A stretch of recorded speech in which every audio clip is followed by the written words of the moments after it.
6학년 친구들 안녕하세요. 우리가 지난 시간까지 그림 그래프에 대해서 배웠는데 이번 시간부터는 또 새로운 형태의 그래프를 알아보도록 할 겁니다. 우리가 이번 시간부터 배울 건 바로 띠 그래프인데요. 이 띠 그래프는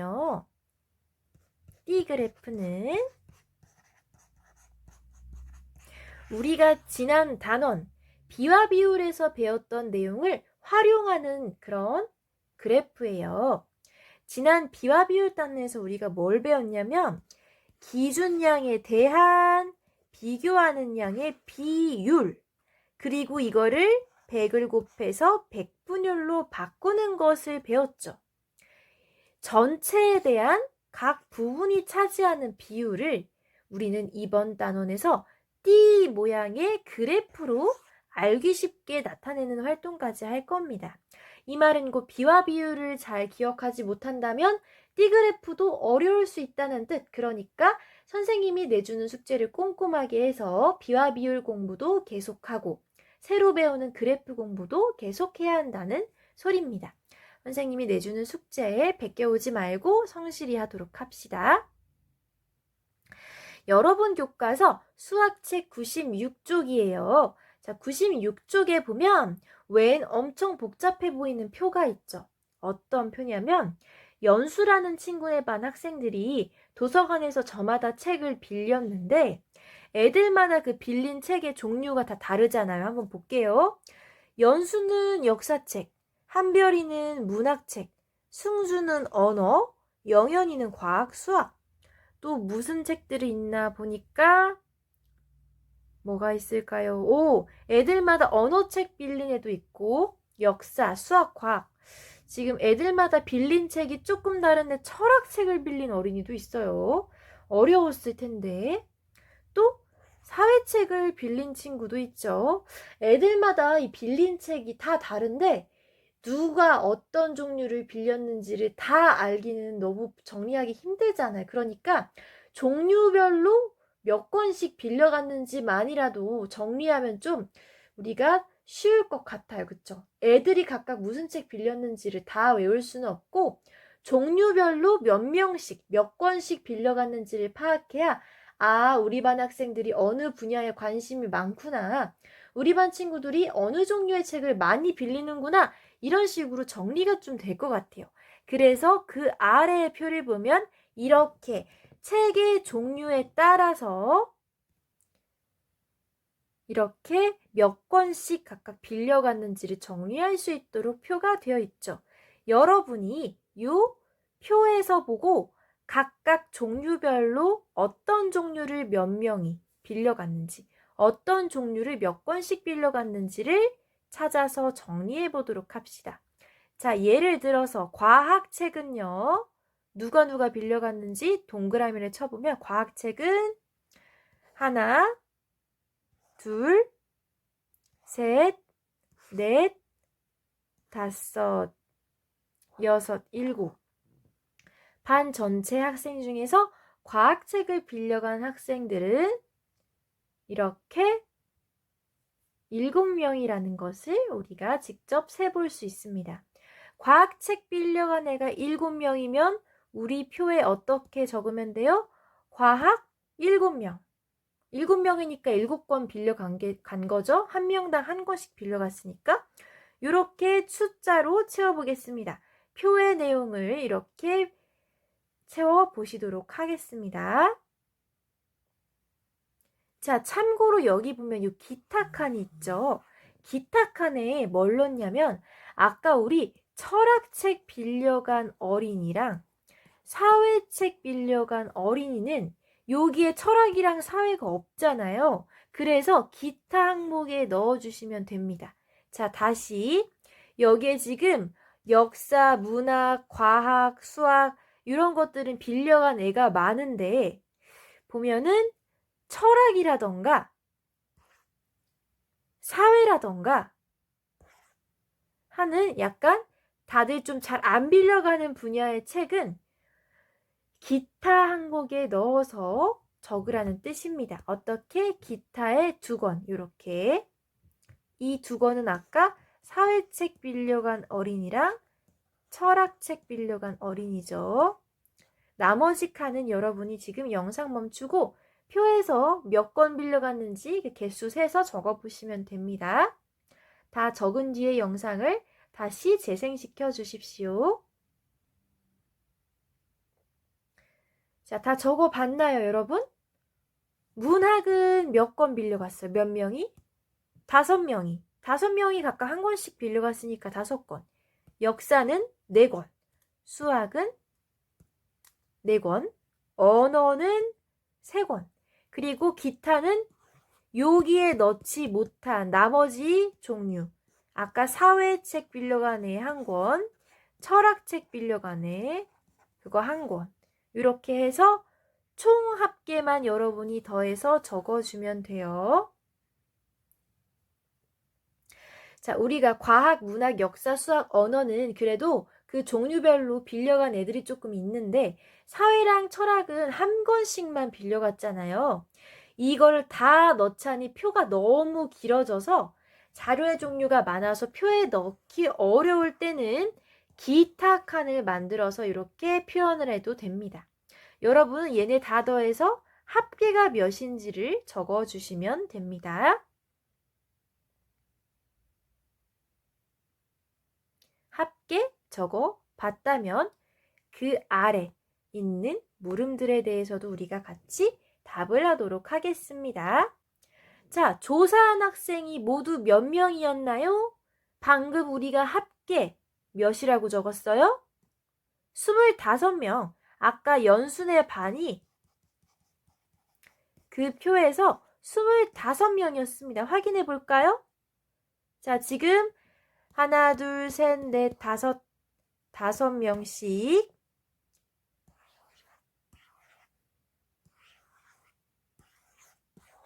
5명씩 5칸. 5 곱하기 5는 25. 25명 맞죠? 25명 합계가 맞습니다. 이 중에서 가장 많은 학생이 빌린 책의 종류는 표를 보면 알 수 있죠. 가장 많은 학생이 빌린 책의 종류는 과학책이죠. 과학이 인기가 제일 많네요. 과학. 여러분도 교과서의 물음에 답해보세요. 아까 과학이 7권으로 가장 연순회 반에서 인기가 많았습니다. 그쵸? 여기까지 쉽죠? 표의 합계랑 전체 조사한 학생 수는 똑같아야 합니다. 25. 그리고 표를 보면 알 수 있었지만 가장 많이 빌려간 책의 종류는 과학 7권이었죠. 확인하실 수 있겠죠? 자, 그러면 기타에 넣었던 우리가 책의 종류는 뭐랑 뭐였어요? 아까 철학 좋아하는 애 1명이 있어서 철학 1권 빌려갔고 또 사회 좋아하는 애에 있어서 1명이 1권 빌려갔어요. 그쵸? 이거는 표에다 넣기 철학 1권, 사회 1권 넣기가 너무 복잡하니까 그냥 2개 합쳐서 기타 2권으로 적었었습니다. 철학이랑 사회책이 이 반에서는 조금 인기가 없네요. 자, 그러면 이제 우리가 표에서 이 기타 2권이라고 기타라는 항목을 넣어서 철학이랑 사회를 따로따로 적는 대신 이걸 합쳐서 기타로 넣었을 때 좋은 점이 뭔지 한번 잠깐 생각을 해볼게요. 아까 이야기를 하긴 했지만 우리가 철학이랑 사회가 1권씩밖에 안 빌려갔다고 해서 표에서 뺄 수 있을까요, 없을까요? 빼버리면 어쨌든 그 2권을 각각 빌려간 2명의 학생도 연순회 반의 전체 조사 대상에 포함이 됐는데 아예 빼면 의미가 없어지겠죠. 아예 뺄 수는 없어요. 근데 그렇다고 철학 사회를 한 칸씩 다 주자니까 너무 표가 길어지고 그래서 기타를 항목을 만들어서 자잘자잘한 나머지를 합친 건데요.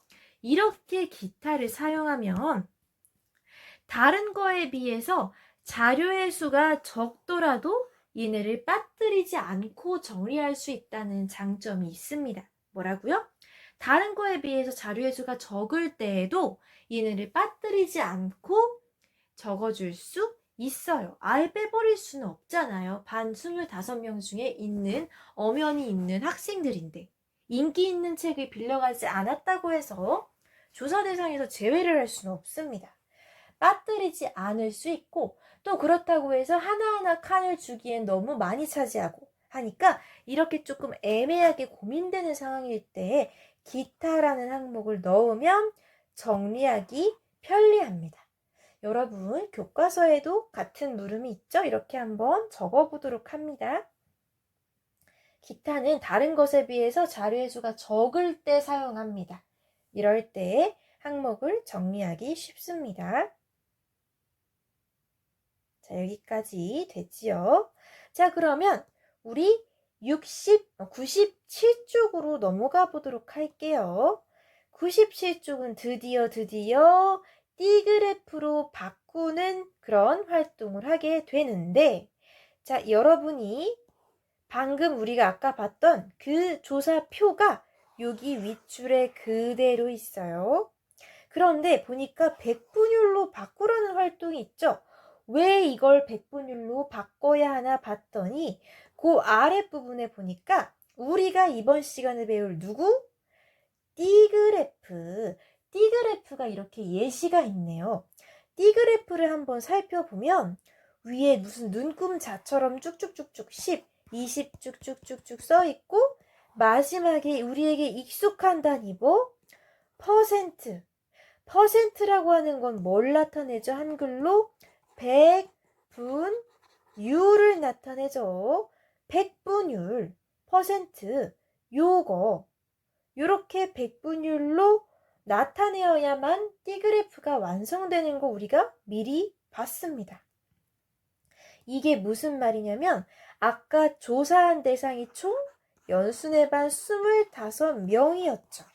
25명을 전체라고 했을 때 전체에 대하여 과학책을 몇 권 빌려갔는지, 전체에 대하여 문학책을 몇 권 빌려갔는지, 전체에 대해서 역사책을 빌려간 애들이 차지하는 비율은 무엇인지 우리가 조사한 결과를 비율로, 비율 중에서도 기준량을 100으로 둔 백분율로 나타내는 것이 바로 띠그래프이기 때문입니다. 자, 뭐라고요? 전체에 대한 차지하는 비율을 백분율로 나타낸 그래프가 바로 띠그래프라고요. 자, 그래서 우리가 이 표를 지금 합계가 25, 25명 기준으로 했을 때는 이런 건수가 나오지만 이걸 백분율로 바꾸면 기준량이 100이 돼서 얘네도 다 곱하기를 해서 100 중에 차지하는 비율이 얼마인지를 다 바꿔야 되겠죠. 이렇게 바꿔야지만 띠그래프로 옮길 수 있으니까요. 자, 보시죠.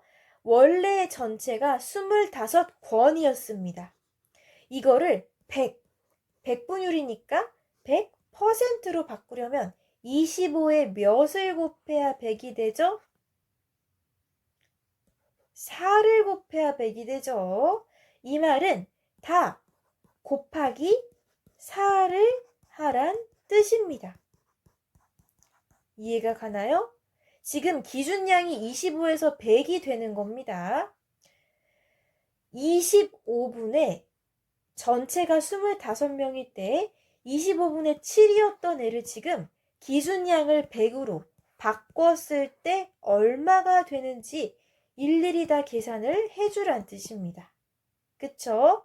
그러면 과학책이 25권 중에서는 7권이었는데 기준량이 25에서 100으로 바뀌었으니까 비교하는 양은 7 곱하기 4, 28로 바뀌겠죠. 요렇게 곱하기 4씩 하시면 됩니다. 기준량이 곱하기 4에서 100으로 바뀌었으니까 비교하는 양도 다 4씩 곱해 보십시오. 얼른 곱셈 해봅니다. 곱셈하면 어떻게 바뀌나요? 5, 4, 20, 4, 4, 16, 4, 4, 16, 3, 4, 12, 2, 5, 10 요렇게 원래 우리가 비율이었던 것을 백분율로 고쳤을 때 전체가 얼마? 기준량이 100%일 때 차지하는 비율을 이렇게 알 수 있습니다. 왜요? 지금 이거 D그래프로 옮길 거니까. D그래프는 아까 100%, 100분율 기준이었잖아요. 25권 중에 25권에 대한 과학책 빌려간 권수의 비율을 100분율로 고쳤을 때, 기준량이 100일 때는 28%구나 라고 한눈에 비교하기 쉽도록 지금 만드는 겁니다. 자, 그럼 다음 문제. 빌린 책의 전체 권수에 대한, 전체 권수 25권에 대한 종류별 권수의 비율을 한눈에 알아보려면 어떻게 할까요? 우린 답을 이미 알고 있습니다. 자, 원래 자료, 표라든지 줄거리라든지 복잡해요. 이거를 비교하기 쉽게 한눈에 알아보려고 우리가 지금 이번 단원에서 뭘 배우고 있죠? 그래프로 나타내고 있죠. 표나 뭐 사진이나 뉴스 기사나 이런 원래대로라면 엄청 수치가 자세하고 복잡한 것들을 한눈에 알아보기 쉽게 하려고 그래프로 나타내고 있죠. 우리가 비율을 구했는데 이 비율을 한 번 더 100분율로 고쳤어요. 그래서 아까 뭐 28%, 뭐 2% 이런 식으로 100분율로 고쳤는데 100분율로 고친 거를 그래프로 한 번 더 바꿔서 나타냈을 때 비로소 이런 식으로 눈에 확 들어오게 됩니다. D그래프. 우리가 이번 시간에 배울 건 D그래프. 그림 그래프도 그랬지만 D그래프 역시 일반 표보다 훨씬 한눈에 알아보기 쉽다는 특징을 갖고 있어요. 자, 일단 이 물음에 대한 답은 여러분도 교과서에 바른 글씨로 적어보세요. 힌트는 한눈에 알아보려면 이었죠. 우리가 주어진 자료를 한눈에 보기 쉽게 만들기 위해서 굳이 그래프로 바꾸는 겁니다. 그래프로 나타내면 눈에 확 들어오니까요. 됐죠? 자, 그러면 우리 교과서의 네모 박스에도 있는 요 그림, D 그래프를 확인해 보도록 합니다. 지난 시간에 하도 그림 그래프 얘기를 많이 했더니 헷갈리네요. 지금 배우고 있는 건 D 그래프. D 그래프에 대한 설명을 선생님이 읽어볼게요. 전체에 대한 각 부분의 비율을 어떤 모양? D 모양에 나타낸 그래프를 D 그래프라고 합니다. 진짜 D 모양인지 확인해 주세요. D라는 건 이 마스킹 테이프처럼 쭉 펼쳐진 그런 모양의 그래프죠. 자, 보니까 우리가 기타 항목 넣은 것까지 이렇게 예쁘게 정리가 되어 있네요. 아까 철학이랑 사회까지 칸을 만들었다면 D 그래프가 너무 한정없이 길어지니까 좀 상대적으로 적은 항목은 기타 안에 한 번에 넣었다고 했습니다. 어떤가요? 눈에 확 들어오나요? D그래프는 특히 이렇게 색깔로 많이 표시를 하는데요. 색깔별로 얼마큼 D에서 많이 차지하고 있는지, D에서 길게 차지하고 있는지, 차지하는 비율대로 이렇게 칸이 나눠져 있어서 딱 봤을 때 과학이 제일 긴 거 보니까 과학책이 제일 인기가 많았구나. 여기로만 봐서는 언어가 되게 인기가 없어 보이네. 기타도 8%나 있네. 이런 식으로 D그래프를 보고 한눈에 많고 적음을 비교할 수 있습니다. 그림 그래프랑 다른 점은 전체에 대한 각 부분의 비율을 100분율로 나타낸 숫자까지 드러나 있다는 게 그림 그래프랑 다른 점이죠. 그림 그래프에는 아예 숫자가 안 써 있었잖아요. 그쵸? D그래프에는 이 퍼센트로 바꾼 숫자가 있기 때문에 몇 퍼센트구나. 전체 100으로 했을 때 어느 정도 차지하고 있구나. 차지하는 비율을 짐작할 수 있습니다. 여기까지 우리가 오늘 배울 T그래프에 대해 간단하게 살펴봤는데 이 T그래프를 보고 알 수 있는 내용을 한번 정리해 볼게요. 자, 예를 들면 어떤 게 있을까? 너무 어렵게 생각하지 말아요. 자, 연수대 반 학생들이 가장 많이 보는 책은 어떤 종류? 과학책. 연수대 반 애들이 가장 많이 보는 책은 과학책. 그 다음에 두 번째로 많이 보는 책은 문학 종류.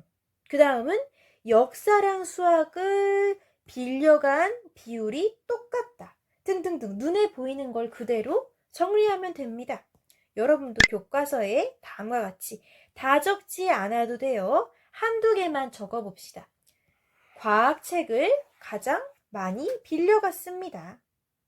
역사와 수학을 빌린 비율은 서로 같습니다. 이렇게 두 개가 가장 눈에 확 보이니까 이 두 가지를 교과서에 한번 적어볼까요? 여러분 교과서의 표를 보고 알 수 있는 사실이죠? 연수대 반 학생들이 과학책을 가장 많이 빌렸구나. 역사랑 수학 빌린 비율이 둘 다 16%로 같구나. 이렇게 여러분 교과서에 한번 표를 보고 알 수 있는 내용을 정리해 보시도록 합니다. 영상 멈춰놓고 천천히 정리한 다음 이어서 선생님의 영상을 봐주세요.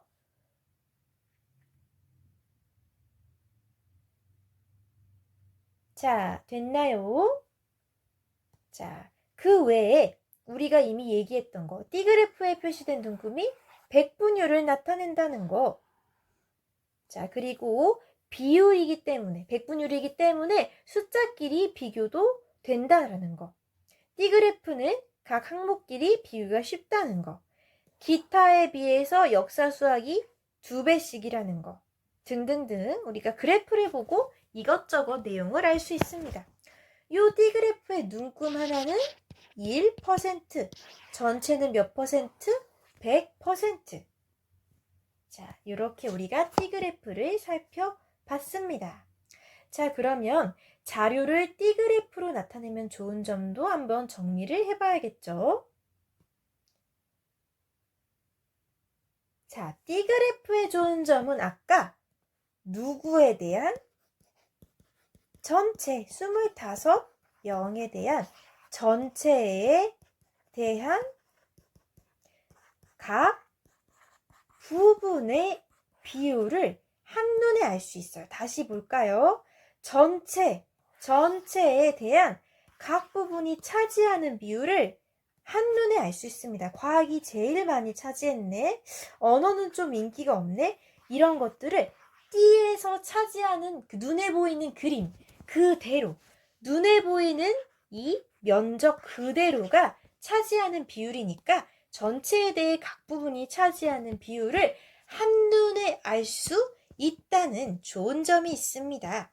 전체에 대한 각 부분의 비율을 한눈에 알아볼 수 있다. 선생님이 지금 동그라미 친 단어들이 중요한 단어겠죠?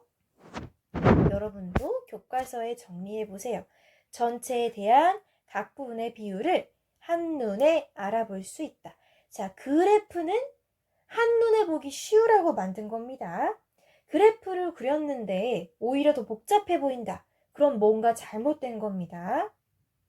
여기까지 여러분도 정리해 보도록 하십시오.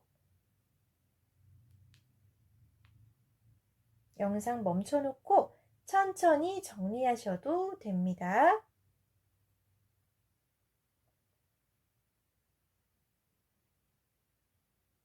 자, 정리 잘 하셨나요? 자, 그러면 이제 교과서에 있는 마지막 물음 한번 보겠습니다. 그렇다면 우리가 이렇게 T그래프에 대해서 공부한 게 실생활에 많이 써먹을 수 있어야 도움이 되죠. 실생활에서 안 써먹으면 우리가 굳이 배울 필요가 없겠죠. 그쵸? 실생활에서 T그래프로 나타낼 수 있는 게 어떤 것인지 여러분 교과서에도 한번 적어보도록 합시다. T그래프로 나타낼 수 있는 것 첫 번째, 우리 학교 친구들의 혈액형 비율. 자, 여러분은 무슨 형인가요?